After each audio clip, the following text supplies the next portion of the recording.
ሰላም ጤና ይስጥልን እጅጉን የተወደዳችሁና የተከበራችሁ የአዲስ ስፖርት ቤተሰቦቻችን እንደምን አላችሁልን? ከእናንተው ከሆነው ከአዲስ ስፖርት የዩቲዩብ ቻናላችን አዳዲስ ስፖርታዊ ጉዳዮችን ልናካፍላችሁ እነሆ ዛሬም በድጋሚ በዕለተ ቅዳሜ የማለዳ ስፖርት የመረጃ ሰዓታችን በድጋሚ ተገናኘን። ስለምታደምጡን ስለምትከታተሉን ቆይታችሁም ከኛ ጋር ስለሆነ እጅጉን ከልብ አድርገን ነው የምናመሰግነው። በዛሬ ፕሮግራማችን ከምናነሳቸው ነጥቦች መካከል ትላንትና በተወዳጁ የእንግሊዝ ፕሪሚየር ሊግ የ31ኛ ሳምንት ተጠባቂ መርሃ ግብር በማንቸስተር ዩናይትድ እና በቦርንመዝ መካከል በቫይታሊቲ ስቴዲየም ተደርጓል። ከዚህ ጨዋታ ጋር አያይዘን የምናነሳቸው በርከት ያሉ ስፖርታዊ ጉዳዮች ይኖራሉ፣ እነሱን እንመለከታለን። ከዛ ውጭ ግን ክለቦችን የተመለከቱ ስፖርታዊ ጉዳዮችን እናነሳለን። ዛሬ በአውሮፓ ታላላቅ ሊጎች በፕሪሚየር ሊግ በጀርመን፣ በጣሊያን፣ በስፔን እና በፍሬንች የሚደረጉ በርከት ያሉ መርሃ ግብሮች ያሉ፣ እነሱን እናነሳለን።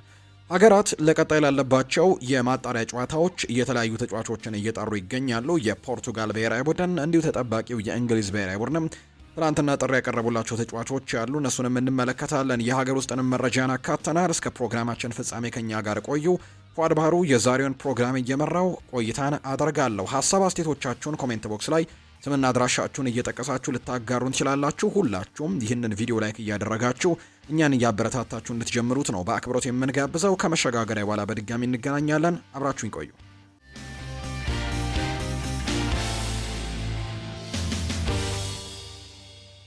የሀገር ውስጥ መረጃን በማስቀደም ነው የዛሬ ፕሮግራማችንን የምንጀምረው። የዓለም የቤት ውስጥ ሻምፒዮና በይፋ ትናንትና ጅማሮን አድርጓል። የዓለም አትሌቲክስ የቤት ውስጥ ሻምፒዮና ትላንትና ጅማሮን በፖላንድ ቶሩን ነው ያደረገው።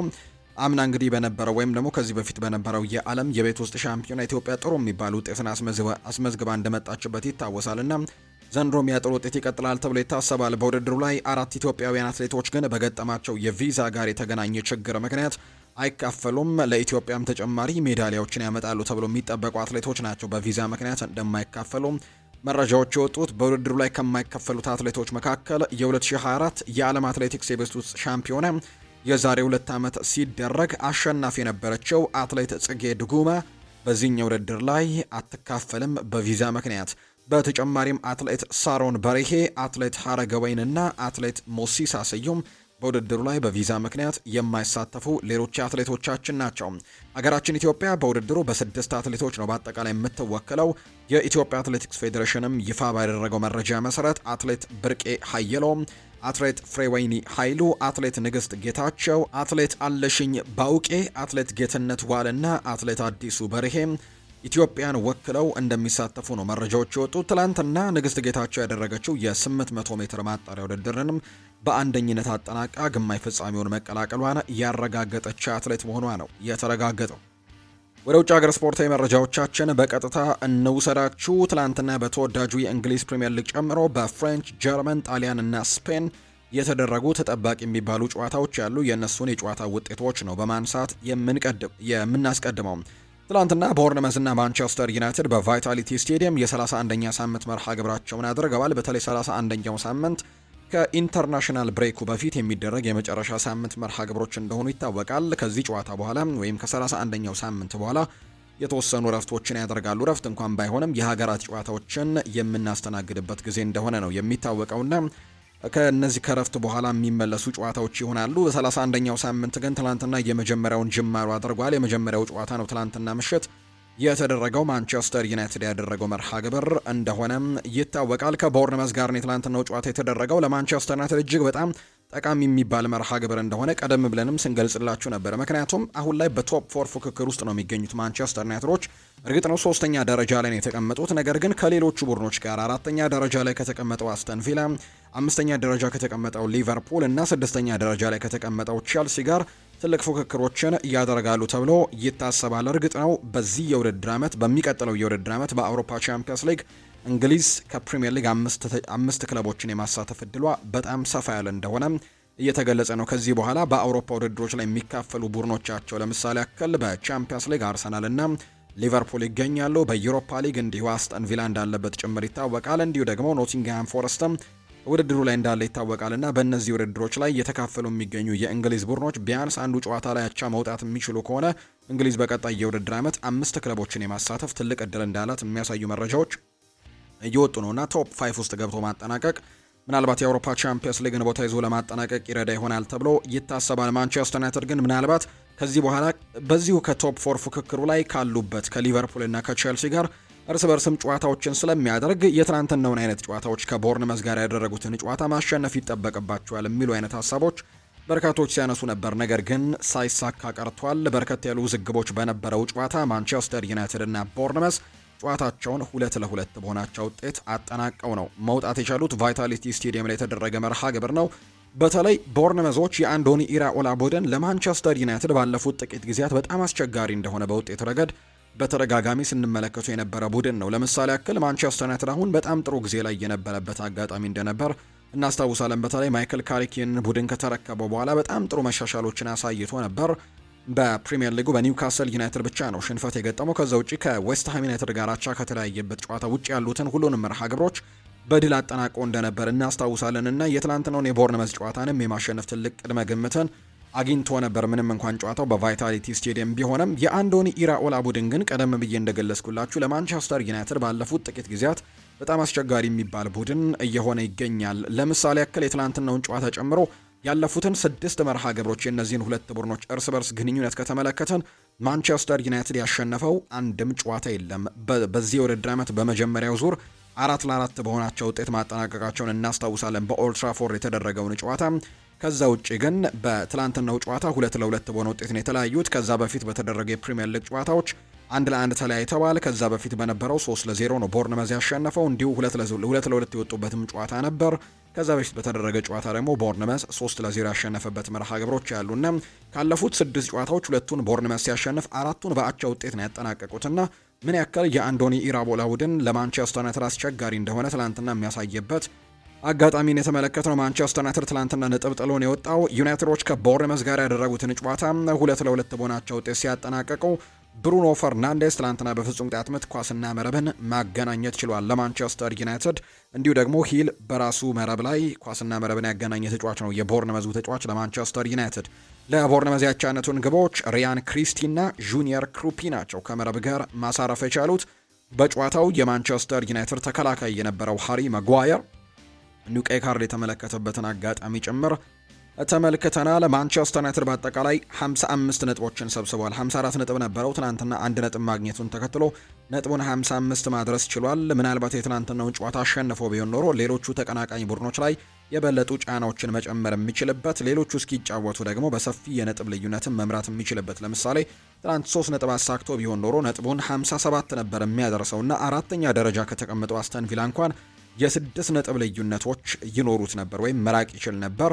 ያንን ነገር ሳይጠቀሙበት ነው የቀሩት ማንቸስተር ዩናይትዶች። በሚቀጥሉት ጥቂት ጨዋታዎችም በተለይ ከኢንተርናሽናል ብሬኩ መልስም ሲደረጉ ደግሞ የፕሪሚየር ሊግ ጨዋታዎች የአውሮፓ ቻምፒየንስ ሊግ ተሳትፎን ለማግኘት አሁንም ትልቅ ትንቅንቅ ማድረግ እንዳለባቸው ጭምር ነው እየተመለከትን የምንገኘው። በማንቸስተር ዩናይትድ በኩል በትናንትናው ጨዋታ ላይ የተወሰኑ ተጫዋቾች ካልሆኑ በስተቀር በርከት ያሉ ተጫዋቾች ጥሩ እንቅስቃሴዎችን ያላደረጉበት መርሃ ግብር ሆኗል። ከዛ ውጭ ሌላኛው ጥያቄ ያስነሳው ጉዳይ የማይክል ካሪክ ቅያሬዎች ላይ አንዳንዶች ተቃውሞችን እያነሱ ይገኛሉ። ወይም ቅያሬዎቹ ዘግይተዋል የሚሉ አይነት ሀሳቦችም አሉ። ከዛ ውጭ ደግሞ የተቀየሩት ተጫዋቾችም ደግሞ የተቀየሩበት መንገድም ትክክል እንዳልሆነ ጭምር ነው በርካቶች ሀሳቦቻቸውን እያነሱ የሚገኙትና በዚህ ጉዳይ ላይ በርካቶች ሀሳቦቻቸውን እየሰጡ ይገኛሉ። በዚህም ምክንያት ምናልባት ማይክል ካሪክ በእንደዚህ አይነት ስህተቶች በማንቸስተር ዩናይትድ ቤት በቋሚነት የመቀጠል እድሉ በጣም ጠባብ ሊሆንበት ይችላል የሚሉ አይነት ሀሳቦችን ጭምር እያነሱ ይገኛሉና ከነዛ መካከል ያከታየበት መካከል አንደኛው የትናንትናው ጨዋታ ነው ብለው የሚያነሱ የተለያዩ ሀሳቦችን እየተመለከትን እንገኛለን። በትናንትናው ጨዋታ ላይ ግን ማንቸስተር ዩናይትድ 2-2 በሆናቸው ውጤት ነው ጨዋታውን ያጠናቀቀው። የዳኝነት የተነሱ አንዳንድ ጥያቄዎች አሉ። በተለይ ከፍጹም ቅጣት ምት ጋር በተያያዘ አማድ ዲያሎ በአንድ አጋጣሚ ጥፋት ተሰርቶበት ነበርና በዛ አጋጣሚ ላይ የተለያዩ ጥያቄዎች ተነስተዋል።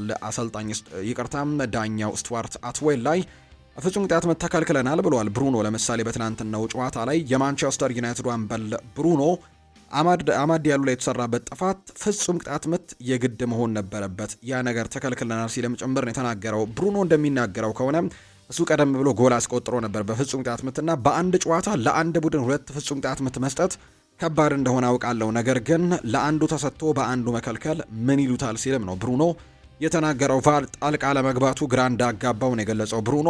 ጥፋቱ ተመሳሳይ ነው፣ አማድ የተሰራበት ጥፋት ፍጹም ቅጣት ምት ያሰጣል ሲልም ነው ብሩኖ ጨምሮ የተናገረው። ተፎካካሪ ቡድኖቹ ከኛ ቅርብ ናቸው፣ በራሳችን ላይ ማተኮርና ከቀሪ ጨዋታዎችም 3 ነጥቦችን መውሰድ ይኖርብናል ሲልም ጭምር ነው የተናገረው። ሌላኛው የማንቸስተር ዩናይትድ አሰልጣኝ ነው ማይክል ካሪክ ከትላንትናው ጨዋታ ጋር አያይዞ አንዳንድ ጉዳዮችን አንስተዋል። ሁለተኛ ፍጹም ቅጣት ምት ሊሰጠን ይገባል ሲል ነው ካሪክ የተናገረው። የመሃል ዳኛው ለተመሳሳይ ጥፋት 2 አይነት ፍርድ መስጠታቸው ግራ ጋብቶኛል ሲል ነው ማይክል ካሪክ የተናገረው። ተመሳሳይ አይነት ጥፋቶች ናቸው፣ ነገር ግን ለአንደኛው ፍጹም ቅጣት ምት ለአንደኛው ግን ዝም ብሎ ማለፍ ተገቢነት የሌለው ውሳኔ ነው ሲልም ጭምር ይናገራል። ሁለተኛ ፍጹም ቅጣት ምት ሊሰጠን ይገባ ነበር፣ ጥፋቱ ማጓየር ከሰራው ጋር ተመሳሳይ ነው ሲሉ ማይክል ካሪክ ጨምሮ ተናግረዋል። ነገር ግን አንዱን ሰጥቶ አንዱን አለመስጠት ግን እንደ እብደት ነው የማየው፣ ግራ ያጋባልም ሲልም ጭምር የተናገረው። አማድ ዲያሎ በፍጹም ቅጣት ምት ክልል ውስጥ መከልከሉ የጨዋታውን ሙሉ መልክም ቀይሮታል ሲል ነው ማይክል ካሪክ የተናገረው። የትላንትናውን ጨዋታ እንዳናሸንፍም ትልቁ እንቅፋት ይሄኛው አጋጣሚ ነበር ሲልም ጭምር ነው የተናገረውና ብሩኖም ማይክል ካሪክም እንደዚህ አይነት ሀሳቦችን እየሰጡ እንደሚገኙ ጭምር የተናገሩትና ዳኝነቱ ላይ በጣም ትልቅ ትችትን የሰነዘረው ማይክል ካሪክ ሌላ የፍጹም ቅጣት ምት ሊሰጠን የግድ ይገባ ነበር ሲል ነው የተናገረው። በተጨማሪም ዳኛው ለረጅም ጊዜ አይተን የማናውቀውን ያክል ተጨማሪ ሰዓትም ጨምሮብናል ሲል ነው የተናገረው። በተለይ ማንቸስተር ዩናይትድ በጎዶሎ ተጫዋች ስለነበር በተለይ ሃሪ ማጓየር በቀይ ካርድ መውጣቱን ተከትሎ ምናልባት ከዛም የበለጠ ጎል ሊያስተናግድ የሚችልበት እድሎች ነበሩት። ረጅም ደቂቃዎችን ነው ዳኛው የጨመረው። ይህንንም አይቼው አላውቅም ሲልም ጭምር የተናገረው አሰልጣኝ ማይክል ካሪክ ነው ይህንን ሀሳብ እየሰጠም የሚገኘው። በአጠቃላይ ብሩኖ ስለ ቶፕ 4 ፉክክርም ሲናገር ወይም የአውሮፓ ቻምፒየንስ ሊግ ተሳትፎን በተመለከተ ሀሳቡን አጋርቷል። በሚቀጥለው ጨዋታ ዛሬ ያጣነውን 3 ነጥብ ማግኘት ብቻ ነው ያለብን፣ ያ ላይ ብቻ ትኩረት ማድረግ ይኖርብናል ሲል ይናገራል። የእንግሊዝ ፕሪሚየር ሊግ በጣም ከባድ ስለሆነ እያንዳንዱ ጨዋታ ተራ በተራ በደንብ ማየት አለብን ሲልም ጭምር ነው የተናገረው። ማይክል ካሪክም ስለ ማንቸስተር ዩናይትድ የአሁኑ የሊግ ደረጃም ተጠይቆ ምላሹን ሰጥቷል። በጥሩ ሁኔታ ላይ ነው ያለነው፣ እዚህ ደረጃ ላይ እየደረስነው በጥሩ ስራ ነው፣ በጥሩ ውጤቶችና በጥሩ ብቃትም አማካኝነት ነው። ከዚህ የተሻለ ውጤትም ማግኘት እንችል ነበር በዚህኛው ጨዋታ ላይ፣ ነገር ግን አላበቃችም፣ ያን ያክል የሚያስደነግጥ ነገር የለውም ሲልም ጭምር ነው ማይክል ካሪክ ከትላንትናው ጨዋታ በኋላ የተናገረው። ከዛ ውጭ ግን በማንቸስተር ዩናይትድ ቤት ከዚህ በፊት በመጫወቴና በማንቸስተር ዩናይትድ ቤት እያደግኩኝ መሆኔ ወይም ደግሞ እዚህ በማሳለፌ ከዚህ በፊት አሁን ላይ የቡድኑን ውጤት በተወሰነ መልኩ ለመቀየር በጣም ትልቅ እገዛን አድርጎልኛል ሲልም ጭምር ነው የተናገረውና በሚቀጥለው የውድድር ዓመት የአውሮፓ ቻምፒየንስ ሊግ ተሳትፎን ለማግኘትም በትልቁ እንሰራለን ሲልም ጭምር የተናገረው። አንዳንድ ቁጥራዊ መረጃዎችን እናንሳ። ከትናንትናው ጨዋታ ጋር በተያያዘ በኳስ ቁጥጥሩ ረገድ ከተመለከተ ማንቸስተር ዩናይትድ በአጠቃላይ 45 በመቶ በአጠቃላይ በጨዋታው ላይ 45 በመቶ የኳስ ቁጥጥር እንደነበረው የተመለከትነው። በሁለተኛው 45 በተለይ ቦርንመዞች የተሻለ የኳስ ቁጥጥር ነበራቸው። የተጫዋች ብልጫም ከመኖሩ ጋር በተያያዘ 61 በመቶ በሁለተኛው 45 የጨዋታ ክፍለ ጊዜ ብቻ የኳስ ቁጥጥር ነበራቸው። በአጠቃላይ ማንቸስተር ዩናይትድ በሁለተኛው 45 39 በመቶ የኳስ ቁጥጥር ነበረው። 3 ሙከራዎችን ብቻ አድርጎ አንዱ ብቻ ነበር ኢላማውን የጠበቀው። በአንጻሩ ቦርንመስ 11 ሙከራዎችን በሁለተኛው 45 ያደረገበትን አጋጣሚ ጭምር ተመልክተናል። በአጠቃላይ በጨዋታው ዩናይትድ 14 ሙከራዎችን አድርጓል። ከ14ቱ ሙከራዎች 11 ሙከራዎች የመጡት በመጀመሪያው 45 የጨዋታ ክፍለ ጊዜ እንደነበር ጭምር ነው የተመለከትነው። በኤክስጂ ደረጃ ዩናይትድ 1.77 አስመዝግቧል። ቦርንመዝ 1.57 ነው በትላንትናው ጨዋታ ላይ ያስመዘገቡት። በዩናይትድ በኩል ብሩኖ ትላንትና 3 ጥሩ የሚባሉ የጎል እድሎችን ወይም ቻንሶችን ክሬት ያደረገበትን አጋጣሚ ጭምር ተመልክተናል። በዚህ ውድድር ዓመት አሁንም ለማንቸስተር ዩናይትድ ወሳኝ ተጫዋች መሆኑን ያስመለከተበት ትላንትናም ጎል ያስቆጠረበት ጨዋታ ሆኖ ነው የተጠናቀቀው። ለማንቸስተር ዩናይትድ ግን እጅግ አስቆጪ የሚባል ውጤት እንግዲህ በሚቀጥሉት ጨዋታዎች ላይ ካለባቸው ፉክክር አንጻር የአውሮፓ ቻምፒየንስ ሊግን ቦታ ይዞ ለማጠናቀቅ ናስቆጭ የሚባል ውጤትን ነው በትላንትናው ጨዋታ ላይ ይዘው የወጡት። በአጠቃላይ ግን ማንቸስተር ዩናይትድ የትላንትናውን ጨዋታ ነጥብ ጥሏል። ዩናይትድ በአጠቃላይ 55 ነጥቦችን በመሰብሰብ 3ኛ ደረጃ ላይ ተቀምጧል። ቦርንመዝ በአንጻሩ በ42 ነጥቦች 10ኛ ደረጃ ላይ የተቀመጠው። ይሄ ቡድን በፕሪሚየር ሊጉ ዘንድሮ እየተመለከትንበት የምንገኘው ትልቁ ጉዳይ ቦርንመዝ ምናልባት ጨዋታዎችን ማሸነፍ ባይችል እንኳን ጨዋታዎችን የሚሸነፍ አይነት ቡድን እንዳልሆነ ነው እየተመለከተን የምንገኘው። ለምሳሌ ያክል ያለፉት 5 ጨዋታዎችን ከተመለከተን ቦርንመስ አንድም ሽንፈት አንድም ድል ማስመዝገብ አልቻለም። 5ቱንም ጨዋታዎች በአቻ ውጤት ነው ያጠናቀቀው። ያለፉትን 5 የፕሪሚየር ሊግ ጨዋታዎች ብቸኛው ቡድን ነው ተከታታይ 5ቱንም ጨዋታዎች በአቻ ውጤት ያጠናቀቀ።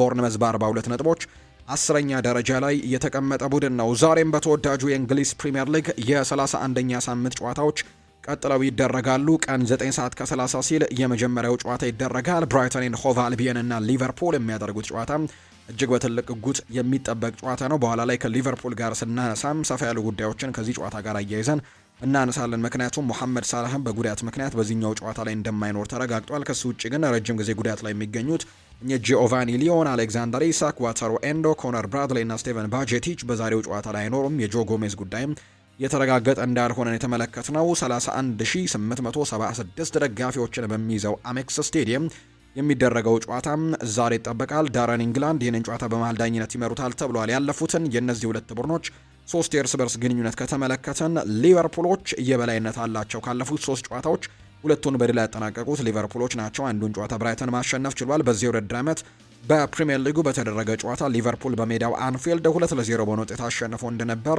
እናስታውሳለን። ከዛ ውጪ በኤፍኤ ካፕም ተገናኝተው ሊቨርፑል 3-0 በሆነ ውጤት ያሸነፈበት የዚህ ውድድር ዓመት ውጤታቸው ነው። አምና ደግሞ ብራይተን በሜዳው አሜክስ ያደረገውን ጨዋታ 3-2 ሊቨርፑልን አሸንፎ እንደነበር እናስታውሳለን። ሊቨርፑል የአውሮፓ ቻምፒየንስ ሊግ ተሳትፎን ለማግኘት በሚደረገው ትንቅንቅ ውስጥ ዛሬ ጨዋታውን ማሸነፍ ትልቅ እድል ይሰጣቸዋል ተብሎ ይታሰባል። ምክንያቱም ያላቸው ነጥብ 49 ነው። ዛሬ ጨዋታን ማሸነፍ የሚችሉ ከሆነ ምናልባት አስተን ቪላ ጨዋታውን እስኪያደርግ ድረስ የደረጃ ሰንጠረዡ አራተኛ ላይ መቀመጥ ይችላሉ። 52 ነጥቦችን በመሰብሰብ አስተን ቪላ 51 ነው ያለው፣ ያው ጨዋታውን እስኪያደርግ ድረስ ማለት ነው። ምናልባት ጨዋታውን የሚሸነፍ ከሆነ ወይም ነጥብ የሚጥል ከሆነ ሊቨርፑል አራተኛ ደረጃን የሚረከብበት እድሉን ያገኛል ተብሎ ይታሰባል። በአውሮፓ ቻምፒየንስ ሊግ ተሳትፎን ለማግኘት ግን በጣም በትልቁ የሚጠበቅ ጨዋታ ይሆናል ተብሎ ይታሰባል። በተለይ በፕሪሚየር ሊጉ ባለፉት ጊዜያት ወጥ የሆነ አቋምን ማሳየት ተስኖታል። ሊቨርፑል አንድ ጨዋታዎች ላይ ተመለሰ ሲባል በድጋሚ ደግሞ ሌሎች ጨዋታዎች ላይ ነጥብ የሚጥልበትን አጋጣሚ ጭምር ተመልክተናል። ባለፈው ሳምንት እንኳን አቻ ውጤት ነው ያጠናቀቀው። ከዛ በፊት በነበረው መርሃ ግብርም ሽንፈት ገጥሞት እንደነበር እናስታውሳለን። በፕሪሚየር ሊጉ ብቻ ከተመለከትንና የዛሬው ጨዋታ በትልቅ ጉጉት ይጠበቃል ተብሎ ይታሰባል። ይህ ጨዋታ የሚደረገው ልክ ቀን 9 ሰዓት ከ30 ሲል በአሜክስ ስቴዲየም እንደሆነ ነው መረጃዎች እያሳዩ የሚገኙት። ከዛ ውጪም ምሽት 12 ሰዓት ላይ የሚደረግ አንድ መርሃ ግብር አለ። ዛሬ ማንቸስተር ሲቲ እና ክሪስታል ፓላስ ሊያደርጉ የነበረው ጨዋታ ነገ ማንቸስተር ሲቲ የካራባው ካፕ የፍጻሜ ጨዋታ ስላለበት የ31ኛው ሳምንት መርሃ ግብሩን አያደርግም። በዚህ ሳምንት ማንቸስተር ሲቲ አርሰናል ቀደም ብሎ ጨዋታ ማድረጉን እናስታውሳለን። ከዋትፈርድ ጋር ይቅርታ ወልቨርሃምፕተን ወንደረርስ ጋር ጨዋታ እንዳደረገ የምናስታውሰው ነው። የ31ኛ ሳምንት ጨዋታውን ቀደም ብሎ ማድረጉን እናስታውሳለን። ሲቲ ግን ዛሬ ነበር መርሃ ግብሩ የወጣለት፣ ነገር ግን ዛሬም ጨዋታውን አያደርግም። ነገ ወሳኝ የካራባው ካፕ ፍጻሜ ጨዋታ ስላለበት።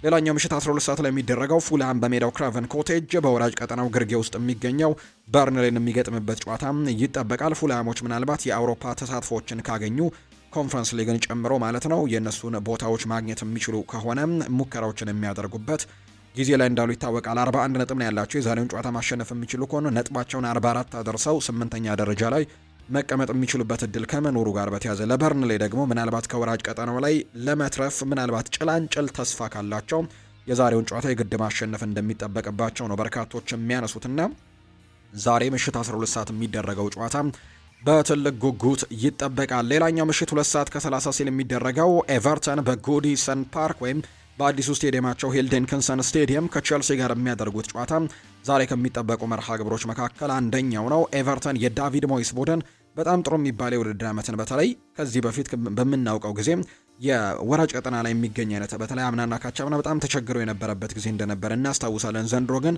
የአውሮፓ ቦታን ተሳትፎን ለማግኘት የሚያደርገው ትልቅ ትንቅንቅ አሁንም እንደቀጠለ ነው የሚገኘው። ለምሳሌ ዛሬ ጨዋታውን ማሸነፍ የሚችል ከሆነ ነጥቡን 46 ያደርሳል። የሚያሸንፉት ደግሞ ዛሬ ጨዋታቸውን ካሸነፉ ከቼልሲ ጋር ስለሆነ ከቼልሲ ጋር ያላቸውን ነጥብ ልዩነት 2 ማድረግ ይችላሉ። ምናልባት ዛሬ ጨዋታውን የሚያሸንፍ ከሆነና 7ኛ ደረጃንም መረከብ ይችላሉ። ስለዚህ በኮንፈረንስ ሊግ ወይም በዩሮፓ ሊግ የመሳተፍ እድላቸውን ከፍ ያደርጋሉ ማለት ነው። ስለዚህ በቀላሉ ይመለከቱታል ተብሎ አይጠበቅም ይህንን ጨዋታ ምንም እንኳን ባለፈው ሳምንት ሽንፈት ቢገጥማቸውም ቼልሲ ወጥ የሆነ የውድድር ዓመትን ማሳለፍ ተስኖታል። በተለይ ደግሞ አሰልጣኝ ሊያም ሮስኔር ከመጡ በኋላ አሁን ላይ ወጥ የሆኑ አቋሞችን ማሳየት አልቻለም። ባለፉት የፕሪሚየር ሊግ 5 ጨዋታዎች አንድ ጨዋታ ብቻ ነው ያሸነፈው። ሁለቱን ተሸንፎ ሁለቱን በአቻ ውጤት ያጠናቀቀበት መርሃ ግብር እንደሆነ ይታወቃል። በአውሮፓ ቻምፒየንስ ሊግ በሰፊ የጎል ልዩነት በፓሪስ ሳን ዠርሜን ተሸንፎ ከውድድር ውጪ እንደሆነ ይታወቃል እና አሁን ላይ የአውሮፓ ቻምፒየንስ ሊግ ተሳትፎን ለማግኘት የሞት ሽረት ትግል የሚያደርግበት ጊዜ ላይ እንደሆነ ይታወቃል። ትሬቨር ቻሎባ፣ ላቪ ኮልዊል፣ ሪስ ጄምስ፣ ፊሊፕ ዮርጌንሰን በዛሬው ጨዋታ ላይ በጉዳት ምክንያት አይሰለፉም። የጄሚ ጌቲያንስ ወደ ቡድን መመለስን እንደሰማን የሚታወቅ ጉዳይ ነው። በዛሬው ጨዋታ ላይ ይሰለፋሉ ወይ ግን የተረጋገጠ ነገር እንደሌለው ነው የተገለጸው። ምሽት 2 ሰዓት ከ30 ሲል በሂልዲንከንሰን ስቴዲየም ጨዋታቸውን የሚያደርጉ ነው የሚሆነው 52769 ደጋፊዎችን በሚይዘው ስቴዲየም።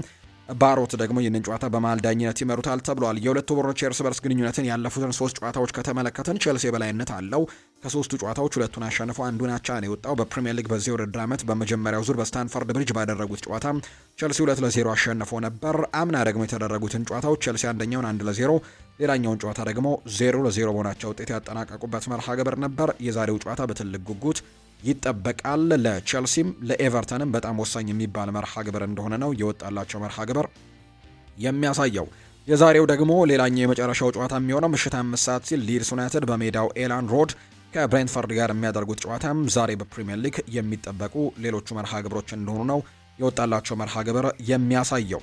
በሌሎችም ሊጎች ትናንትና የተደረጉ ጨዋታዎች ነበሩ። ከነዚያ መካከል በጣሊያን ሴሪኤም ናፖሊ ትናንትና ድል ቀንቶታል። በጣሊያን ሴሪኤ መርሃ ግብር ናፖሊ ከካግሊያሪ ጋር ያደረገውን ጨዋታ 1-0 በሆነ ውጤት ነው ማሸነፍ የቻለው። የናፖሊን የማሸነፊያ ግብ ስኮት ማክቶሚኔ ነው ማስቆጠር የቻለው። ማክቶሚኔ በውድድር ዓመቱ 7ኛ የሊግ ጎሉን ማስቆጠር ችሏል። አምና በጣሊያን ሴሪኤም ለናፖሊ ወሳኝ ተጫዋች እንደነበር እናስታውሳለን። 12 ያክል ግቦችን ነበር ያስቆጠረው። ዘንድሮም በጎል አስቆጣሪነቱ ቀጥሏል። 7ኛ የሊግ ጎሉን ትናንትና ስኮት ማክቶሚኔ ማስቆጠር ችሏል። በአጠቃላይ 62 ነጥቦችን ሰብስበው ናፖሊ ሁለተኛ ደረጃ ላይ ተቀምጧል። ኤሲ ሚላን ጨዋታውን እስኪያደርግ ካግሊያሪ በአንጻሩ በ30 ነጥብ 15ኛ ደረጃ ላይ ነው የተቀመጡት። በሌላ የጣሊያን ሴሪኤ መርሃ ግብር ትናንት ኡዲኒዜ ዤንዋን 2-0 ያሸነፈበት መርሃ ግብርም ሲጠበቁ ከነበሩ ጨዋታዎች መካከል አንደኛው ነው። ዛሬ በጣሊያን ሴሪኤ የሚደረጉ ጨዋታዎችን እንጠቁማችሁ። 3 ያክል መርሃ ግብሮች ናቸው የሚደረጉት። ፓርማ ከክሮሞኔንሴ ጋር ጨዋታውን ያደርጋል።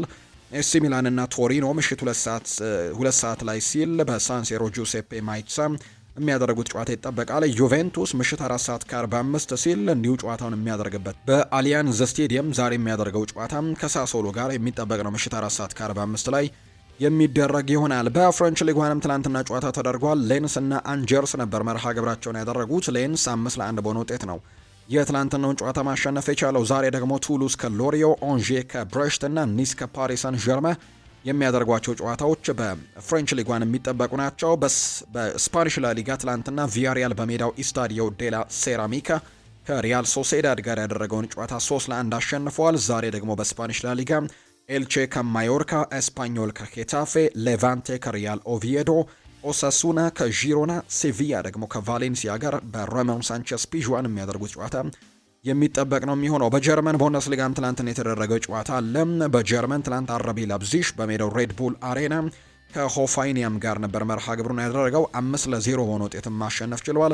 ዛሬ በጀርመን ቡንደስሊጋ ባየር ሚኒክ በሜዳው አሊያንዝ አሬና ስቴዲየም ኡኒየን በርሊንን የሚያስተናግድበት ጨዋታ የቀን 11 ሰዓት ከ30 መርሃ ግብር በርካቶች ይጠብቁታል። ከዛ ውጪ ኮሎኝ ከቦሪሲያ ሞንችግላድባህ፣ ሄዲንሃም ከባየር ሌቨርኩዘን፣ ቮልስበርግ ከቨርደር ብሬመን እና ቦሪሲያ ዶርትመንድ በሜዳው ሲግናል ኢዱና ፓርክ ምሽት 2 ሰዓት ከ30 ሲል ሃምበርግን የሚገጥምበት ጨዋታም ዛሬ የሚደረጉ ጨዋታዎች ናቸው። በአውሮፓ ታላላቅ ሊጎች ዛሬ የሚደረጉ መርሃ ግብሮችና የትላንትና የጨዋታ ውጤቶች ደግሞ እነዚህ ነው የሚመስሉት። ክለቦችን የተመለከቱ ስፖርታዊ ጉዳዮችን እናንሳ። አርሰናልን የተመለከተ መረጃን እናንሳ። የአርሰናሉ ባለተሰጥኦ ታዳጊ የሆነው ማክስ ዶመን በዓለም ዋንጫ ልንመለከተው እንደምንችል ነው የእንግሊዝ ብሔራዊ ቡድን አሰልጣኝ የሆኑት ቶማስ ቱሄል ይፋ ያደረጉት። ቲቲ ሲናገሩ ወይም ቶማስ ቱሄል ሲናገሩ ማክስ ዶመን በትንሽ ዕድሜው አስደናቂና የተለየ ተሰጥኦ እንዳለው ተመልክቻለሁ ሲሉ ነው ያወደሱት። አሰልጣኝ ቶማስ ቱሄል አክለውም ዶመን በኤቨርተን ጨዋታ ላይ ያሳየው እንቅስቃሴ አይን እንዲጣልበት አድርጓል ሲልም ነው የተናገረው። ማክስ ዶመን በቀጣይ ዓለም ዋንጫም ጥሪ ልናደርግለት እንችላለን ሲሉ ነው ቶማስ ቱሄል ጨምረው የተናገሩት። በርካቶች ግን እዚህ ተጫዋች ላይ ጫናዎች እንዲቀንሱ ፍላጎታቸው ነው። ምክንያቱም አንደኛ ታዳጊ ተጫዋች ነው። እንግሊዞች ደግሞ ተጫዋቾችን ወዲያው ከፍ የማድረግና የሆነ ነገር ሲፈጠር ደግሞ ዝቅ የማድረግ አይነት ባህል አላቸውና ያ ነገር እዚህ ተጫዋች ላይ ጫናዎች እንዳያሳድርና በተለይ በዚሁ ደግሞ ምርጥ ብቃቱና በዚህ ተሰጥኦ እንዲቀጥል ጫናዎች ሊቀንሱለት እንደሚገባ ጭምር ነው ትልልቅ የሚባሉ የቀድሞ ተጫዋቾች ጭምር ሀሳቦቻቸውን እየሰጡ የሚገኙት። ሚኬል አርቴታም ከካራባው ካፕ የፍጻሜ ጨዋታ በፊት በርከት ያሉ ሀሳቦችን ያነሳበት ጋዜጣዊ መግለጫን ሰጥቷል። ስለ ኦዴጋርድና ስለ ዩሪየን ቲምበር አዲስ ነገር የለም ሲልም ነው አርቴታ የተናገረው። የአርሰናል አሰልጣኝ ሚኬል አርቴታም ስለ ኦዴጋርድና ቲምበር ሁኔታ ተጠይቀው አዲስ ዜና የለም ሲሉ ጭምር ምላሻቸውን ሰጥተዋል። ልምምድ እንዳላቸው ያነሱት አሰልጣኝ ሚኬል አርቴታ ዛሬም ለጨዋታው እንደሚደርሱ ተስፋ እናደርጋለን፣ እንመለከታለን ሲሉም ጭምር ነው የተናገሩት። አርቴታ ሚኬል አርቴታ ከዚህ በፊት ሁለት ተጫዋቾች ለፍጻሜ ይደርሳሉ ብለው እንደሚጠብቁ ገልጸው ነበር። ነገር ግን ትናንትና በነበረው ፕሬስ ኮንፈረንስ ላይ ግን እንመለከታለን ሲሉ ሀሳባቸውን መስጠታቸው ነው እየተገለጸ የሚገኘው። ዋንጫ የማሸነፍ ተነሳሽነታችን እጥፍ ነው ብሏል ሚኬል አርቴታ ሲናገር። የአርሰናሉ አሰልጣኝ ሚኬል አርቴታ ቡድናቸው ለዓመታት ዋንጫ የማሸነፍ አለመቻሉ ፍላጎቱን ከፍ እንዳደረገው ይፋ አድርገዋል። ዋንጫ ሳታሸንፍ ለዓመታት ስትጓዝ ማሸነፍ በጣም አስቸኳይ ይሆናል፣ ተነሳሽነትም በእጥፍ ይጨምራል ሲሉ ነው ሚኬል አርቴታ ጨምሮ የተናገሩት። አሰልጣኝ ሚኬል አርቴታ በተጫዋችነትና አሰልጣኝነት ጊዜያቸው ዌምብሌ ላይ ተሸንፈው በጭራሽ አያውቁም። በዌምብሌ ስላላቸው ሪከርድ የጠየቁት አርቴታ እሁድ ይህንን አስደናቂ ክብረ ወሰን ማስቀጠል አለብን ሲሉ ጭምር ነው የተናገሩት። እንደገና ማድረግ እንደምንችል ማረጋገጥ አለብን ሲሉ ሚኬል አርቴታ ጨምረው ተናግረዋል። ቤን ዋይት በቅርቡ የደረሰበት ጉዳት በታህሳስ ወር ከደረሰበት ጉዳት የተለየ ሌላ የጡንቻ መገጣጠሚያ ጉዳት መሆኑ ነው የተረጋገጠው። እንዲሁም ቀሪ የውድድር ዘመኑን በጥሩ ሁኔታ ላይ ወይም በጥሩ ጤንነት ላይ ለመቆየትም ያለውን ፍላጎትም አጥብቆ ገልጿል። በጊዜ ወደ ሜዳ መመለስ ለአርሰናል ትልቅ እፎይታን ያስገኛል። ይህም ዩሪየን ቲምበር የቁርጭምጭሚት ጉዳት ቀስ ብሎ እንዲያገግም ይረዳዋል ተብሎ እንደሚታሰብ ነው መረጃዎች የወጡትና የቤን ዋይት መመለስ ጥሩ ነገሮችን ሊሰጥ እንደሚችል ነው የተናገረው። ስለ ዩሪየን ቲምበር የሚነሱ ጉዳዮች ያለው ሚኬል አርቴታ ከኤቨርተን ጨዋታ በኋላም ስለ ጉዳቱ መረጃ እስካሁን እንዳልሰጠ ነው የሚነገረው። እንደሚገመተው ቲምበር በቁርጭምጭሚት ጉዳት አጋጥሞታል። ነገር ግን ተቀይሮ በሚወጣበት ጊዜ ብሽሽቱን ይዞ ሲወጣም እንደታየና ምናልባት የጉዳቱ መጠን ምንድን ነው የሚለውን ነገር እስካሁን የተረጋገጠ ነገር እንደሌለው ነው የተገለጸው። ነገር ግን በኔዘርላንድ ብሔራዊ ቡድን ስብስብ ውስጥ ግን መካተቱን ተመልክተናል። ሚኬል አርቴታም ጨምሮ ይናገራል። ከሳምንቱ አጋማሽ ጨዋታ በኋላም ምን አይነት አዲስ የጉዳት ስጋት ስለሌለን በሚቀጥሉት ጨዋታዎች ላይ የነበሩ ተጫዋቾች ይቀጥላሉ ሲልም ተናግሯል። ስለ ቲምበርና ኦዴጋርድ ሲናገርም ሌላ ልምምድ ያለን እንመለከታቸዋለን ያለው። በግብ ጠባቂነት ማንን እንደሚያሰልፍም ጥያቄ ቀርቦለት ምንም አይነት ፍንጭ አልሰጠም። ውሳኔን ወስኛለሁ፣ የትኛውን እንደማሰልፍ ጨዋታው ላይ ትመለከታላችሁ ሲልም ነው የተናገረው። ፖል ሜርሰን በካራባኦ ካፕ የፍጻሜ ጨዋታ ከራያና ኬፓ በቋሚነት ማን መጀመር አለበት ተብሎ ተጠይቆ ነበር። ምላሹንም ሰጥቷል። አርሰናል ማድረግ ያለበት ትልቅ ውሳኔ ከኬፓ አሪዛባላጋ ወይም ከዳቪድ ራያ አንዱን በቋሚነት ማስጀመር ነው። ኬፓ በካራባኦ ካፕ የመጀመሪያው ተመራጭ ነው። እናም በእሁዱ ጨዋታ ደግሞ በቋሚነት ኬፓን ማስጀመር አለባቸው ብዬ አስባለሁ ብለዋል ፖል ሜርሰን ሲናገር። ፍትሐዊነት ነው፣ ምክንያቱም በጥሩ ሁኔታ ተጫውቶ ወደዚህ ደረጃ አምጥቷቸዋል። ነገር ግን ራያ ደግሞ ወርልድ ክላስ ግብ ጠባቂ ነው። በኤቨርተኑና በሌቨርኩዘኑ ጨዋታ ላይ ያዳናቸው ኳሶች እጅግ አስደናቂ ነበሩ። ሆኖም ግን እኔ አሰልጣኝ በሆን ኖሮ አሁንም መርሆችን ያከተል ነበር። እናም ኬፓን ለመጨረሻው ጨዋታ በግብ ጠባቂነት መርጠው ነበር። በዚህ ውድድር ቡድኑን አላሰፈረውም። እናም ደግሞ መጀመርም የሚገባው እሱ ነው ብዬ አስባለሁ። ዳቪድ ራያ ከሲቲ ጋር ስለሚደረገው የፍጻሜ ጨዋታ ሀሳቡን ሰጥቷል። በትልቅ ጨዋታዎች፣ በፍጻሜ ጨዋታ፣ በዩሮ ውድድር፣ በዓለም ዋንጫ ጨዋታዎች፣ በቻምፒየንስ ሊግ የተጫወቱ ትልልቅ ተጫዋቾች እኛ ቡድን ውስጥ አሉ። በየሶስት ቀኑ በትልልቅ ጨዋታዎች መጫወት ምን ማለት እንደሆነም ጠንቅቀን እናውቃለን። ማንቸስተር ሲቲ በእያንዳንዱ ቦታ ላይ ምርጥ ተጫዋቾች እንዳላቸው እናውቃለን። ያለምንም ጥርጥር ጠንካራ ከሆኑ ቡድኖች አንደኛው ነው የምንገጥመው። ብዙ የተለያዩ አማራጮችና ጥራትም ጥልቀትም አላቸው። ለእኛ ግን ይህ ዋንጫ ከበሬታችንን ከፍ ለማድረግ እንዲሁ ካቢኔያችንን ለማስቀመጫ ክፍት ለማድረግና ሌሎች ዋንጫዎችንም ይዞ ለመምጣት ይህንን ዋንጫ ማሸነፍ በጣም በትልቁ የምንመለከተው ነገር ነው ሲል ግብ ጠባቂው ዳቪድ ራያ ሀሳቡን ሰጥቷል። አርሰናልን ከመቀላቀለ በፊት ሌላ ቡድን ለመቀላቀልም ተቃርቤ ነበር። እድለኛውኛ አርሰናልን የዝውውር ጥያቄ አቅርቦልኝ ወደ አርሰናል መጥቻለሁ ብለዋል። ያልቀላቀለው የነበረ ቡድን ባየር ሚኒክ ነው ሲልም ነው ዳቪድ ራያ የተናገረው። ባየር ሚኒክን ልቀላቀል ተቃርቤ ነበር፣ ነገር ግን አርሰናሎች ጥያቄ ሲያቀርቡልኝ ግን ወደ አርሰናል መምጣትን ምርጬን አድርጌያለሁ ሲል ነው ዳቪድ ራያ የተናገረው። የሚኬል አርቴታ እሁድ ዕለት ከሚካሄደው የካራባኦ ካፕ ወይም የፍጻሜ ጨዋታ ለደጋፊዎች ያስተላለፈው አንድ መልእክት አለ። ከኛ ጋር ሆኑ፣ ለእያንዳንዱ ኳስ፣ ለእያንዳንዱ እንቅስቃሴ ግፊት አድርጉ፣ እናም ምን ያክል ከጎናችን እንደሆኖቹ አሳዩን። አንድ ላይ ሆነን እስከ መጨረሻው ደስ ተፋልመን ግባችንን ማሳካት እንፈልጋለን ሲልም ጭምር ነው ሚኬል አርቴታ ከጨዋታው በፊት በነበረው ፕሬስ ኮንፈረንስ ላይ ሀሳቡን የሰጠው። ማንቸስተር ዩናይትድን ደግሞ እንመልከት። ዩናይትድ የተጫዋቹን ውል ሊያራዝም ነው። ማንቸስተር ዩናይትድ የሃሪ ማጓየርንና የኮቢ ማይኖን ኮንትራት ለማራዘም መቃረባቸው ነው ይፋ የተደረገው። ወጣቱ አማካይ ኮቢ ማይኖ እስከ 2031 ኮንትራቱን ለማራዘምም ከጫፍ መድረሱን ዘ አትሌቲክ የተባለው የመረጃ ምንጭ ይፋ አድርጓል።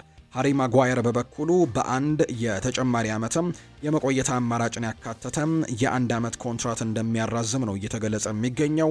እንግሊዛዊው ተከላካይ ሃሪ ማጓየር በማንቸስተር ዩናይትድ ያለው ውልም በአመቱ መጨረሻ ላይ ይጠናቀቃል ተብሏል። ስለዚህም ኮንትራቱን ለማራዘም ማንቸስተር ዩናይትዶች እንቅስቃሴ እያደረጉ እንደሚገኝ ጭምር ነው መረጃ የወጣው። ኤዲ ሃው ስለ ብሩኖ ጉማሬሽ ጥያቄ ቀርቦለት ነበር። በተለይ ሰሞኑን ከማንቸስተር ዩናይትድ ጋር በትልቁ ስሙ እየተነሳ ነው። ብራዚላዊው የአማካይ ስፍራ ተጫዋች የሆነው ብሩኖ ጉማሬሽ የላቀ ድርድርም የላቀ ስምምነትም ደርሰዋል የሚሉ ዘገባዎች ደግሞ አንዳንድ መረጃ ምንጮችም ሲያወጡ ሰምተናል እና ኤዲ ሃው በዚህ ጉዳይ ላይ ምላሹን ሰጥቷል። በዚህ ጉዳይ ላይ ሲናገርም እንዴት ምላሽ መስጠት እንዳለብኝ አላውቅም። ጉልበትን በከንቱ ማባከን ነው የሚመስለኝ። ይሄ የማይፈለግ ዜና ነው። ተጫዋቾች ትኩረትን እንዲበታተንና ያ ነገር እንዲበታተን አትፈልግም። ይሄ ወሬ ምን ያክል ቦታ እንደሚሰጡት አላውቅም ሲልም ነው የተናገረው። እሱ በዚህ በኒውካስል ዩናይትድ ቤት ሙሉ ለሙሉ ቁርጠኛ ስራን እየሰራ እንደሆነ ማውቃለሁ ሲል የተናገረው። እንግዲህ አሰልጣኙ ይህን ይበል እንጂ በዚህ ክረምት የዝውውር መስኮት በብሩኖ ውል ውስጥ ምንም አይነት የውል ማፍረሻ ክፍያ አለመኖሩ ሲገለጽ፣ ኒውካስል ተጫዋቹን በፈለገው ሀሳብ የመሸጥ ሙሉ መብት እንዳለው ነው የሚነገረው። ከዚህ በፊት በተጫዋቹ ኮንትራት ላይ የነበረው የ100 ሚሊዮን ፓውንድ የውል ማፍረሻ በሰኔ 2024 ማብቃቱ ሲዘገብ አሁን ላይ ይህ የክፍያ መጠን ተፈጻሚነት እንደሌለው ነው የሚነገረው። ስለዚህ ኒውካስል ዩናይትድ ይህንን ተጫዋች በፈለገው ገንዘብ ነው የመሸጥ መብት እንዳለው የተነገረው በመሆኑ ማንኛውም ተጫዋቹን የሚፈልግ ክለብ ከኒውካስል ዩናይትድ ጋር በቀጥታ መደራደር ይኖርበታል ተብሏል። ይህም የሆነው በቅርብ ቀናት ውስጥ ተጫዋቹ ስሙ ከተለያዩ ክለቦች ጋር ቢነሳም ወደ ደግሞ ውሉ ድርድርን ስለሚጠይቅ እንደሆነም ተጠቁሟልና ፋብሪሲዮ ማንቸስተር ዩናይትድ ይህንን ተጫዋች የማስፈረም ትልቅ ፍላጎት ቢኖረውም ነገር ግን ሁሉ ነገር የሚወሰነው በኒውካስል ዩናይትድ እጅ ነው ሲልም ጭምር ነው የተናገረው። ማንቸስተር ዩናይትድ ባርሴሎና ለማርከስ ራሽፎርድ ያቀረበውን የቅርብ ጊዜ ዝውውር ጥያቄም ውድቅ አድርገውታል። ዩናይትዶች ባርሳ ሌላ የውሰት ስምምነት ለማድረግ ጠይቆ ነበር። በቋሚነት ይህንን ተጫዋች ከመግዛት ይልቅ በአንድ ዓመት ድጋሚ የውሰት ውልም ለመውሰድ ፍላጎታቸው ነበር። ነገር ግን ዩናይትዶች ይህንን ጥያቄ ሙሉ ለሙሉ ውድቅ አድርገውታል። ዩናይትድ የ26 ሚሊዮን ፓውንድ ቋሚ ሽያጭ እንዲደረግለት ካልሆነ እንዲመልሱት ነው ያሳወቀው። ዩናይትድ ራሽፎርድ ቢመለስ ከ50 ሚሊዮን ፓውንድ በላይ ዋጋ እንዳለው ያምናሉ። ይሁን እንጂ መጀመሪያ ውሰት ሲሰጡት ግን በተስማሙበት ውል መሰረት ባርሴሎና እሱን በ26 ሚሊዮን ፓውንድ የማስፈረም መብቱ እንዳለው ይታወቃልና በውሰት ለማስፈረም የሚያደርጉት ሙከራ ግን ውድቅ ተደርጎባቸዋል። ማንቸስተር ዩናይትድ ተጫዋቹን መልሶ ወደ ሌሎች ክለቦች ለመሸጥም ጥረቶችን ያደርጋል ተብሏል። ባርሳ 26 ሚሊዮን ፓውንዱን የመክፈል ፍላጎት ከሌለው ከወደ ጣሊያን ከዛው ከእንግሊዝ በርካታ ክለቦችም ራሽፈርድን ይፈልጉታል። ጣሊያን ውስጥም እንግሊዝ ውስጥም ይፈልጋል ራሽፈርድና እሱ ላይ ፍላጎት ስላሳዩ ባርሳ በቀጥታ ለመግዛት ፍቃደኛ ካልሆነ ከሌሎች ክለቦች የሚቀርብለትን ጥያቄ ዩናይትድ ያዳምጣል ተብሎ ነው የሚታሰበው። ራልፍ ራኒክ ስለ ማንቸስተር ዩናይትድ ይናገራል። ሰዎች የልብ ቀዶ ጥገና ስል ምን ማለቴ እንደሆነ በስተት ተረድተውታል። ጉዳዩ ተጫዋቾች ስለ መቀየር ብቻ አልነበረም፣ ስለ ባለቤትነትና ከቡድኑ ጋር ስላለው አጠቃላይ መዋቅር እንጂ። በየአመቱ አሰልጣኝ ብትቀያየሩ ምንም የሚፈታ ነገር የለም፣ እውነታው ችግር ያለው ከላይ ነው ብሏል። ያ ደግሞ የላይኛው መዋቅር ሲለወጥ ማንቸስተር ዩናይትድ ወዲያውኑ ሲሻሻል ታያላቸው። ይህ የ5 ዓመት መልሶ ግንባታ የሚጠይቅ ነገር አይደለም። የላይኛውን ክፍል አስተካክሉ፣ ያኔ በድንገት በድጋሚ ለዋንጫ ተፎካካሪ በድጋሚ ትሆናላችሁ። ነገሩ እንዲቀላል ነው። ነገር ግን ምናልባት ሰዎች ይህንን መስማት ግን ላይፈልጉ ይችላሉ ሲል ነው የቀድሞ ማንቸስተር ዩናይትድ በተለይ በጊዜያዊነት ይህንን ቡድን ሲመሩት የነበሩት ራልፍ ራኒክ ይህንን ሀሳባቸውን የተናገሩት። የሊቨርፑል ጉዳዮችን ደግሞ ወደ እናንተ እናደርስ ወደ ቤተሰቦቻችን። አሌክዛንደር ኢሳክ በፓሪስ ሰን ዠርሜኑ ጨዋታ ወደ ሜዳ ይመለሳል ተብሎ ይጠበቃል። የሊቨርፑሉ የፊት መስመር አጥቂ የሆነው አሌክዛንደር ኢሳክ ወደ ሜዳ ሊመለስ መሆኑን አሰልጣኝ አርነ ስሎት ይፋ አድርገዋል። አሰልጣኝ አርነ ስሎት ሲናገሩ አሌክዛንደር ኢሳክ ሊቨርፑል በቀጣይ ከፓሪስ ሰን ዠርሜን ጋር በሚደረገው የቻምፒየንስ ሊግ ጨዋታ ወደ ሜዳ እንደሚመለስ ነው ይፋ ያደረጉት። አሌክዛንደር ኢሳክ ከብሔራዊ ቡድኑ ጨዋታ በኋላ በሚደረገው የማንቸስተር ሲቲ ጨዋታ ላይ ዝግጁ እንደማይሆን እንዲሁ አርነ ስሎት ጠቁመዋል። በቀጣይ 2 ወራት ለቡድኑ ግልጋሎት እንደሚሰጥ ግን አረጋግጣለሁ ሲሉ ነው አሰልጣኝ አርነ ስሎት ጨምሮ የተናገሩት። ሌላኛው የሊቨርፑል የፊት መስመር ተጫዋች የሆነው ሞሐመድ ሰላህ ጉዳት እንዳጋጠመው ነው አሰልጣኝ አርነ ስሎት ይፋ ያደረጉት። በዚህ ምክንያትም ሰላህ ከብራይተን ጨዋታ ውጪ መሆኑን አሰልጣኙ አረጋግጠዋል። በተጨማሪም በቀጣይ የግብጽ ብሔራዊ ቡድንን እንደማይቀላቀልና በሊቨርፑል እንደሚቆይም ነው የተነገረው። በሌላ በኩል ጆ ጎሜስ ለዛሬው ጨዋታ ሊደርስ እንደሚችል ፍንጭ ሲሰጡ፣ ነገር ግን በቋሚነት የመጀመር እድሉ ግን ጠባብ እንደሆነ ነው የተነገረው። ሌላኛው አሰልጣኝ አርነ ስሎት ያነሳቸው ጉዳዮች መካከል ይህንን ስንት ጊዜ እንደምናገር አላውቅም ብለዋል። ባካችሁ ደጋግማችሁ አትጠይቁኝ። ዶሚኒክ ሶቦስላይ አማካይ ተጫዋች ነው። ይህንን 5 ወይም 6 ጊዜ ነግሬያችኋለሁ። በቀኝ ተከላካይነት ባሰለፍኩት ቁጥር እኔ በታክቲክ ረገድ እጅግ ብልህ እንደሆንኩኝ ሳይሆን ለዛ ቦታ የሚገኘው ምርጥ ተጫዋች እሱ በመሆኑ ነው እዛ ጋር ማሰለፈው። ጥሩ አቋም ላይ ያሉ ዝግጁ የሆኑ የመስመር ተከላካዮች ካሉኝ ዶሚኒክን በአማካይ ቦታ ላይ ነው ማጫወተው። ስለዚህም አሁን ባለሁበት ሁኔታ አስተላለፍ ሳውጣ ዶሚኒክ የቀይ መስመር ተከላካይ ሆኖ ከተገኘ ለዛም የሚሆን የራሱ የሆነ ምክንያት እንዳለው ማወቅ አለባችሁ። እሱ ለኛ በጣም ጥሩ አማካያችን ነው። በነገራችን ላይ ከሌሎች አማካዮችም አሉኝ፣ ነገር ግን እድሉን ካገኘሁኝ እሱን በአማካኝነት ቦታ ላይ ነው ማሰልፈው። ሁሉም ተጫዋቾች ዝግጁ ከሆኑ እሱ በአማካይ መስመር ላይ ሲጫወት ቡድኑን የበለጠ ጠንካራ ያደርገዋል። ጥቂት ተጫዋቾች ከጎደሉብን ደግሞ ወይም ከተጎዱብን ደግሞ ዶሚኒክ በቀኝ ተከላካይነት፣ ሌሎች ደግሞ በአማካኝነት መጫወት ይችላሉ። የኔ አመለካከት ይህ ነው። ደጋግማችሁ ግን ይህንን ጥያቄ አታንሱልኝ ሲልም ጭምር ነው አሰልጣኝ አርነ ስሎት የተናገረው። በሊቨርፑል ስለሚሰጠው አዲስ ኮንትራትም እንዲሁ ተጠይቆ ነበር። እግር ኳስ የሚሰራው በዚህ መንገድ ነው። አንድ ጨዋታ ስናሸንፍ ስለ አዲስ ኮንትራት እናወራለን። በነገራችን ላይ አንድ ብቻ አይደለም ያሸንፍ ነው። ባለፉት ጥቂት ወራት ሁሉም ከሚያስበው በላይ አሸንፈናል። በዚህ ጥያቄ ውስጥ ግን አስገርሞኛል። የኔ ትኩረት ብራይተን ላይ ነው። ከዚህ በፊት ደግሞ የዚህ የውድድር ዘመንን አዎንታዊ ነገር ማግኘት ላይ ፍላጎታችን ነበር ሲልም ይናገራል። እስከ መጨረሻው ድረስ በዚህ የውድድር ዘመንም መታገል አለብን።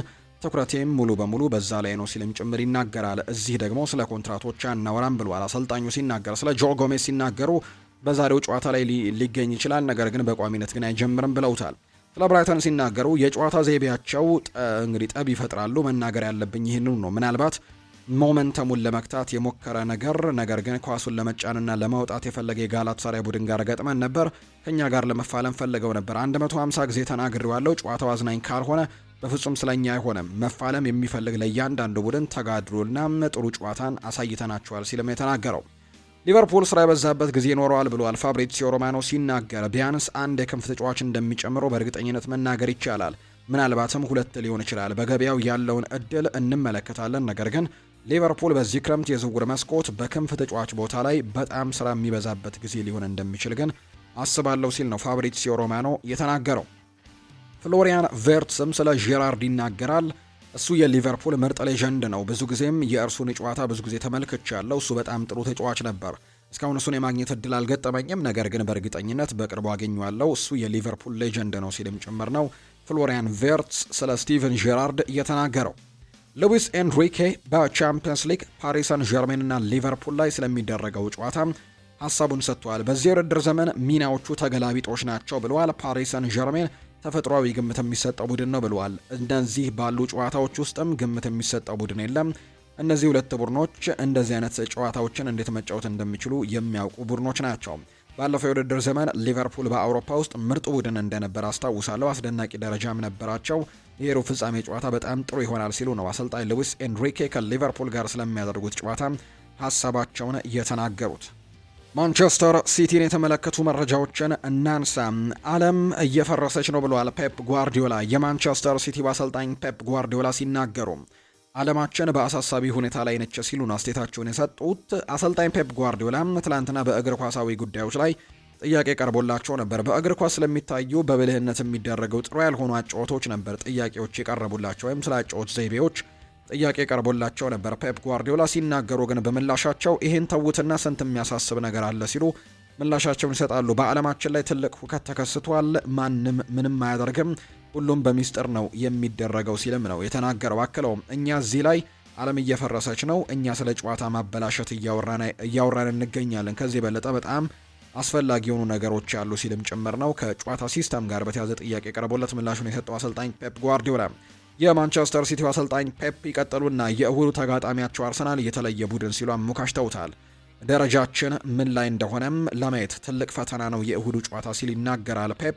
በፍጻሜው ጄምስ ትራፎርድ በግብ ጠባቂነት እንደሚሰለፍም አሰልጣኝ ፔፕ ጓርዲዮላ አረጋግጠዋል። ፔፕ ጓርዲዮላ በሰጡት አስተያየትም አስደንጋጭ ነው፣ ነገር ግን ምክንያቱ ምን እንደሆነ አላውቅም፣ ነገር ግን እንደዚህ አይነት ውሳኔ ደግሞ በድብቅ የሚደረግ ነው ብለዋል። እንደዚህ አይነት ነገር ሁሌም በውስጥ ነው የሚፈጠረው፣ ፊታቸውም በጭራሽ አታየውም ሲልም ነው ፔፕ ጓርዲዮላ ጨምረው የተናገሩት። ኒኮ ጎንዛሌዝ በሚቀጥለው ክረምት ማንቸስተር ሲቲን ይለቃል ተብሎ እንደሚታሰብ ነው ማቴዎ ሞሬቶ መረጃውን እያጋራ የሚገኘው። የሚቀርቡት ጥያቄዎችም ሲቲዎች በእርግጠኝነት ያዳምጣሉ ሲል ማቴዎ ሞሬቶ ጨምሮ ተናግሯልና ኒኮ ጎንዛሌዝ ሊለቅ የሚችልበት እድል በጣም ሰፊ እንደሆነ የሚያሳዩ መረጃዎች ናቸው እየወጡ የሚገኙት። ቸልሲን የተመለከቱ መረጃዎችን እናንሳ። የቸልሲና ስትራስቡርግ ደጋፊዎች ሊጣመሩ እንደሆነ ይፋ ሆኗል። የቸልሲ ደጋፊዎች ቡድኑ ከማንቸስተር ዩናይትድ ጋር ከሚደረገው ጨዋታ በፊት ተቃውሞ ለማሰማት እቅድ እንደያዙ ነው የተነገረው። ደጋፊዎቹ ተቃውሞ የሚያሰሙት የክለቡ ከፍተኛ ድርሻ ባለቤት የሆኑት ብሉኮ እነሱ ላይ መሆኑን የተነገረው። የፈረንሳይ ክለብ ስትራስቡርግ ደጋፊዎች በበኩላቸው የቸልሲ ደጋፊዎች ተቃውሞን እንደሚቀላቀሉ ነው መረጃ የወጣው። ደጋፊዎች የቼልሲ ደጋፊዎችን ተቃውሞ ለመቀላቀል ከፈረንሳይ ወደ እንግሊዝም ለንደን እንደሚበሩ ጭምር ተነግሯል። ለተቃውሞ ማለት ነው። ሁለቱ ክለቦች በተመሳሳይ ባለ ሀብት ባለቤትነት እንደሚተዳደሩ የሚታወቅ ጉዳይ ነውና ያንን ደግሞ ለመደገፍ እንደሚመጡ ነው የተነገረው። ጆን ቴሪ ስለ አርሰናል የቆሙ ኳሶች ተጠይቆ ምላሹን ሰጥቷል። እኛ የመጀመሪያ ቻምፒየንስ ሊግ ዋንጫችንን ስናሸንፍ በድሮግባ አማካኝነት በቆመ ኳስ ነው። የቆሙ ኳሶችን ከእግር ኳስ ማስወገድ በጭራሽ አንችልም። አርሰናሎች ደግሞ እንዴት መጠቀም እንዳለባቸው ጠንቅቀው ተምረዋል ሲልም ነው ጆን ቴሪ የተናገረው።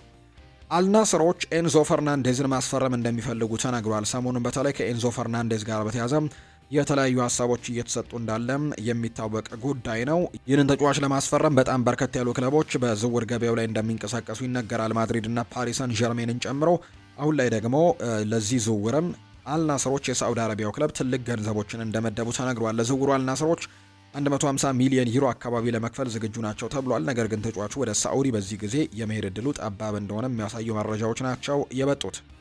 ቼልሲ የመልበሻ ክፍሉን ሚስጥር ያወጣውን ሰው ለይተውታል። ቼልሲዎች ከቅርብ ጊዜያት ወዲህ ከመልበሻ ክፍል የሚወጡ የውስጥ መረጃዎችን ማን እንደሚያወጣ ምንጩን ማግኘቱን ያረጋገጡት። ይህ ጉዳይ በይበልጥ አሳሳቢ የሆነ የወጣው ከፓሪስ ሰን ዠርሜን ጋር በነበራቸው የቻምፒየንስ ሊግ ጨዋታ ላይ ሲሆን በሁለቱ ዙሮች ጨዋታ ከመጀመሩ ሰዓታት በፊትም ቋሚ ያስተላለፉ ሾልኮ ወጥቶ ነበር።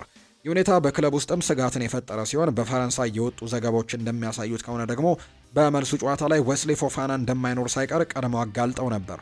ቸልሲ በዕለቱ 3-0 በሆነ ውጤትና በድምር ውጤት 8-2 መሸነፉ ደግሞ ይህንን ጫና ይበልጥም አባብሶት እንደነበር የሚያሳይ ጉዳይ ነው።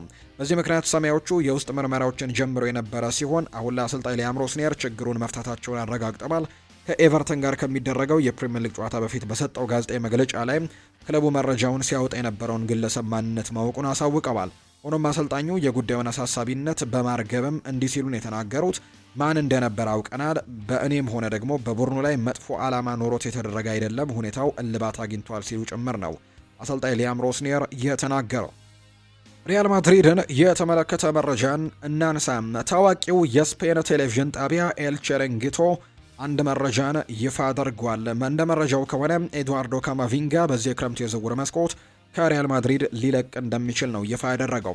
ሪያል ማድሪድ ተጫዋቹን የግድ ለመሸጥ ባይፈልግም ካማቪንጋ ግን በቋሚነት የመሰለፍ ዕድሉ እየቀነሰ በመምጣቱ ከክለቦች ተገቢ የሆነ የገንዘብ ጥያቄ ከመጣም ለመሸጥ ፈቃደኛ ሊሆን እንደሚችል ነው እየተነገረ የሚገኘው። በዚህም እንደ ሊቨርፑል፣ ማንቸስተር ዩናይትድ እና አርሰናል ያሉ የእንግሊዝ ፕሪምየር ሊግ ክለቦችም ተጫዋቹን ለማስፈረም ከፍተኛ ፍላጎት እንዳላቸው ተነግሯል። ሪያል ማድሪድ በበኩሉ ለተጫዋቹ 50 ሚሊዮን ዩሮ ከዛም በላይ ደግሞ እስከ 80 ሚሊዮን ዩሮ ሊጠይቅ እንደሚችል የሚጠቁሙ ግምቶች ናቸው አሁን ላይ እየወጡ እንደሚገኙ መረጃዎች የወጡት። ቲያጎ ፔትሮቺ ከዚህ በኋላ እንደ ቋሚ የዋናው ቡድን አካል ነው የሚጠራ ወይም ደግሞ እንደ ቋሚ የዋናው ቡድን አካል ሆኖ ነው የሚጫወተው ተብለዋል። ውሳኔው በክለቡ የተወሰነ ሲሆን ቲያጎ ፔትሮቺ ከዚህ በኋላ የአካዳሚ ተጫዋች አይሆንም፣ የሪያል ማድሪድ የዋናው ቡድን አባል እንደሆነ ነው ማርካ የተባለው የመረጃ ምንጭ የተናገረው። ኬሊያን ምባፔ ከአትሌቲኮ ማድሪድ ጋር በሚደረገው የማድሪድ ደርቢ ጨዋታ ላይ በቋሚነት ይጀምራል የሚል መረጃን ዲያሪዮ አስ ይፋ አድርጓል። ከዛ ውጪ ጁድ ቤሊንጋም እና አልቫሮ ካሬራስም ከጉዳት ማገገማቸው ነው የተነገረው። የክሪስቲያኖ ሮናልዶ ጉዳት ለዓለም ዋንጫ ያሰጋውን ብለዋል የፖርቱጋል ብሔራዊ ቡድን አሰልጣኝ የሆኑት ሮቤርቶ ማርቲኔዝ ናቸው ይህንን ሀሳብ የሰጡት።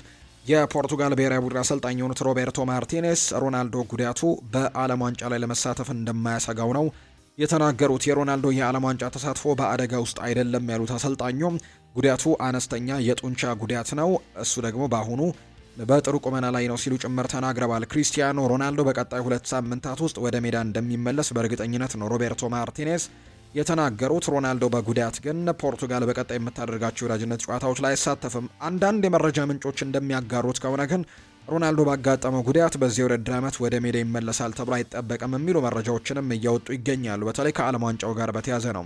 ለዓለም ዋንጫው ዝግጅት ሲባልም ቀሪ የሚደረጉ የአልናስር ጨዋታዎች ላይ ላይካፈል እንደሚችል ጭምር የሚያሳዩ ዘገባዎችን ይዘው የወጡ የመረጃ ምንጮች አሉ።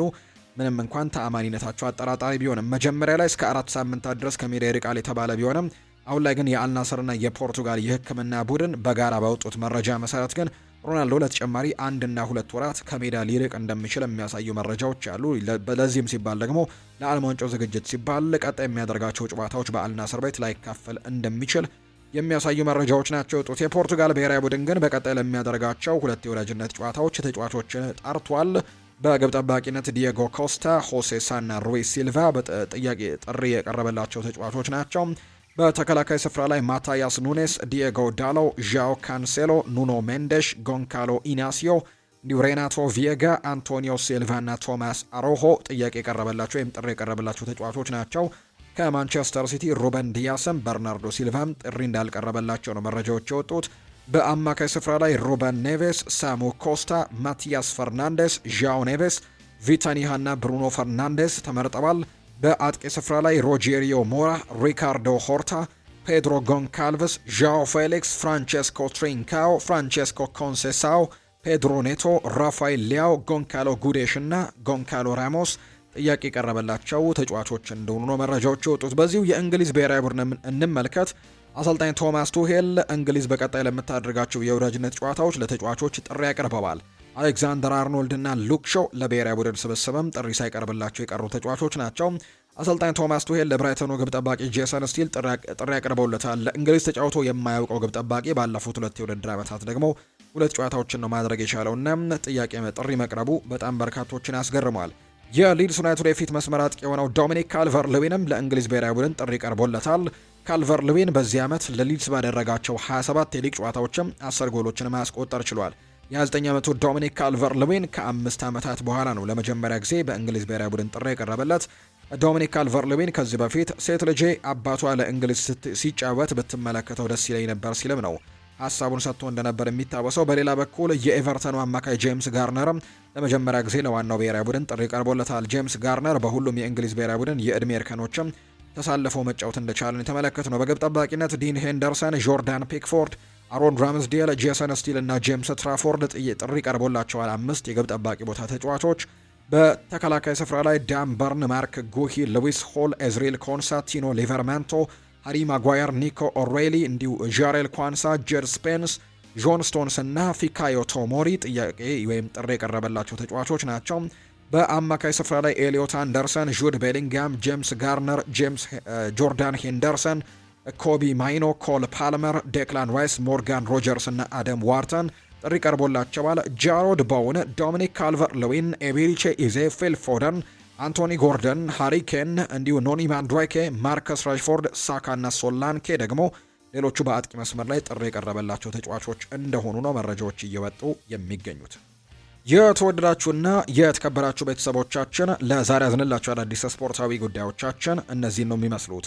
ስላደመጣችሁን፣ ስለተከታተላችሁን ቆይታችሁም ከኛ ጋር ስለነበር እጅግ ከልብ አድርገን እናመሰግናለን። ፉአድ ባህሩ የዛሬውን ፕሮግራም እየመራው ከእናንተ ጋር ቆይታን አድርግ ያለው።